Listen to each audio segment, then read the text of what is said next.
A Reynoldsburg police officer facing federal charges after allegedly giving drugs to a drug dealer to sell. And NBC4's Ted Hart has been following this story. He's live at the federal courthouse with more on what that officer is accused of doing. A troubling story, Ted.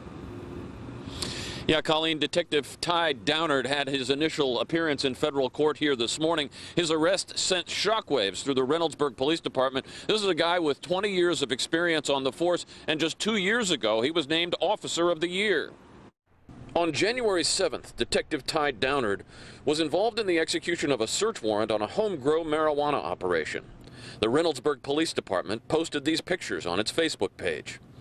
The FBI says the very next day, Downard delivered 4 green canning jars filled with marijuana buds to a drug dealer who, unbeknownst to Downard, had become an informant for the FBI. It was one of more than 20 such deliveries by Downard the FBI says it has documented with video, audio, and human surveillance. He has been a very productive officer for us. Reynoldsburg Police Chief Jim O'Neill says he was floored by the news delivered by federal authorities today. When you take an oath and you're sworn to uphold the law, just simply almost complying, that doesn't cut it. The chief has ordered an internal and external audit of the department policies and procedures.